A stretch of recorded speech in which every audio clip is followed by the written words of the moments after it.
Hey everybody, it is Carlos from the Entrance Ramp podcast with the very first episode. I'm gonna steal this from a SmackDown competitor himself. This is the first episode of Friday Night Delight. Um, Thank you for joining us.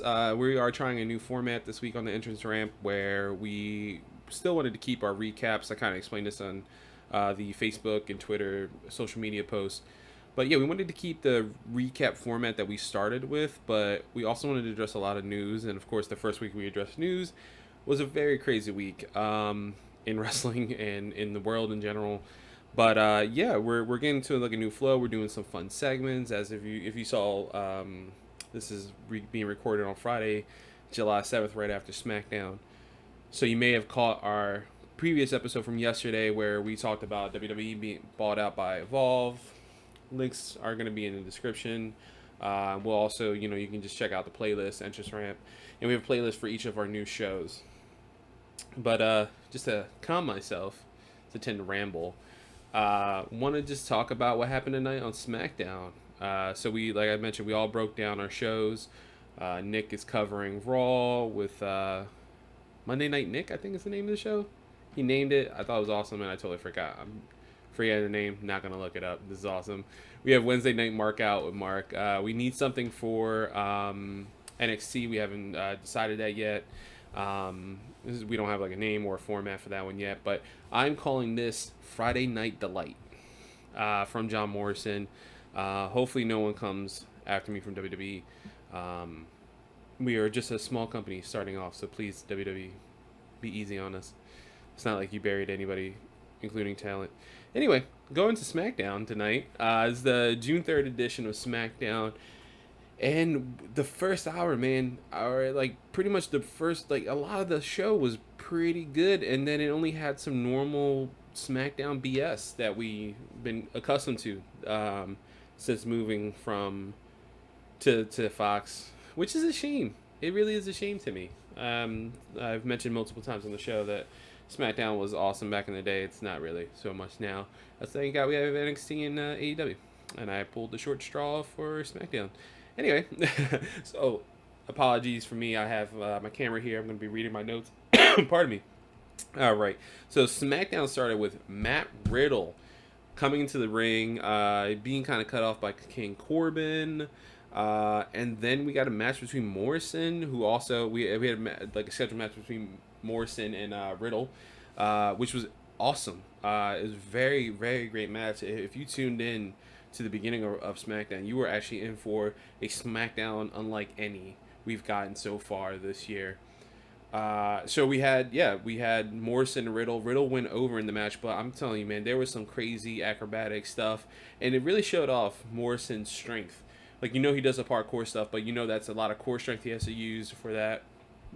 And he did some moves, man. I think he like did this rollover, like pick up like senton. It looked like he was gonna put him in like the razor's edge, but he didn't. He like spun him around and then slammed him with his arm. Dude, it was awesome. You gotta look it up. If you check out WWE on Fox's Twitter account, they have gifs highlight from the matches in the night, and that's one of those gifs that I think are gonna be playing around. That and Peyton's new finisher, or her finisher from Raw this past week. I mean, those are like standouts.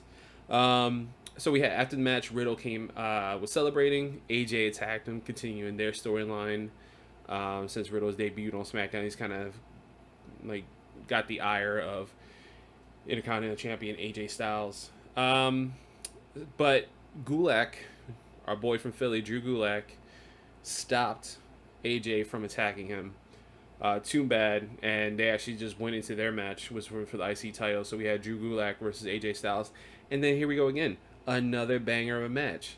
It was like the pedal to the metal tonight on SmackDown, and I don't know who's writing it, who's in charge. Kudos to you. Do this every week. Keep the swamp match stuff to a minimum. I don't know, man. At least it's not dog food. And I said that, and there we go again. This is just a joke from like the beginning. Now we're gonna get dog food. I said that out loud. Anyway, so Gulak and AJ had another crazy match. I'm talking about like Gulak pulled out all the stops. We had like left and right. I mean, there was like catches and holds. I'm telling you, like these two matches back to back are highlights and very unlike what we've been getting on SmackDown. Um, but ultimately, AJ Styles came up with the win against Drew Gulak. So he had this awesome too, and I put it in my notes right here. If you ever see my notes, which you never will, I have it was a phenomenal brainbuster, pun intended. It says that in my notes as well. That's funny. No, it was an awesome brainbuster, man. I'm talking about like this match was great.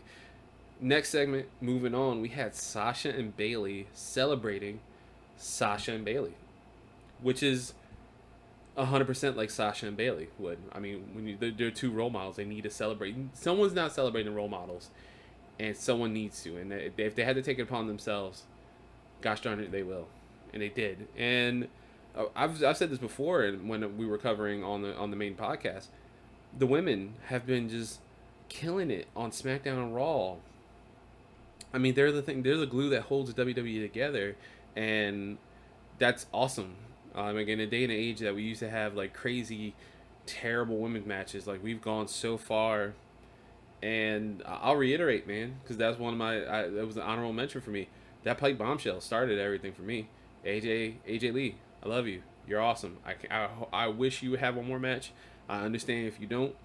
You are awesome. You are awesome, and you deserve a Hall of Fame entry whenever that happens. But moving on, Sasha and Bayley celebrating themselves. Alexa and Nikki kind of interrupt them since they're like the female tag team on SmackDown, and we had an impromptu match with Alexa and Bayley. With Bayley picking up the win, it was a decent match. Bayley picked up the win via disqualification by egging Nikki Cross, who's the number one contender for the SmackDown Women's title. Egged her on, and she unfortunately punched Bayley in the face when the referee was looking. Normal wrestling BS, but nevertheless, Bayley came out with the win.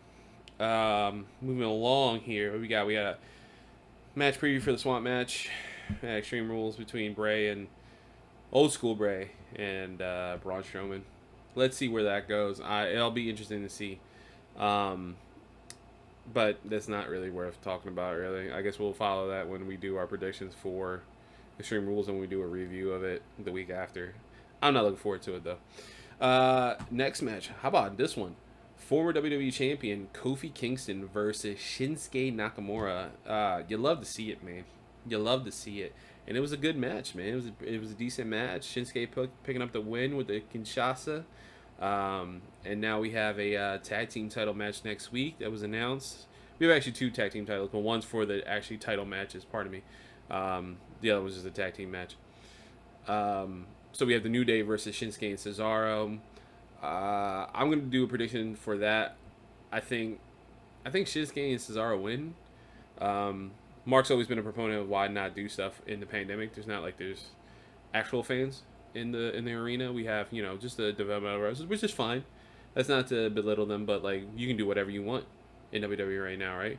All you have to deal with is the ire of the internet fans, and that's fine. They deal with that all the time. They're WWE.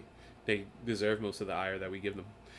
And then moving on, so the final ended with a SmackDown ends with like a toast to Jeff Hardy by Sheamus, and there's alcohol, and it's dumb. It's a stupid storyline to me. I'm sure it's a lot. I mean, the beginning of SmackDown on Fox, we had dog food. And where we're at now, we have piss being thrown in someone's face. It's not the Attitude Era. This is shit that should have happened in 96, 97, 98. And it's happening now.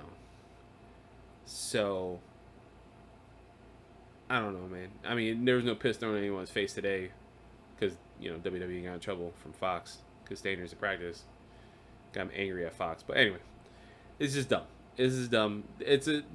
They can build a storyline anyway with them, and that's cool. They both need something to do.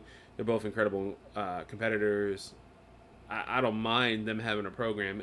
I mind where we're going, how we're getting there with some of the stuff. It's a little dumb. I think I'm just an old man now. You can see some of the gray right here if you zoom in. I don't know, man. I'm just old. I don't really care for it anymore. But that was SmackDown in a nutshell. Very quickly. We're hitting about 8 minutes because I like to ramble. Who knew? I don't really get to talk much in my normal life. Apparently, this is my outlet. But for Carlos, this is the first episode. The first episode of Friday Night Delight.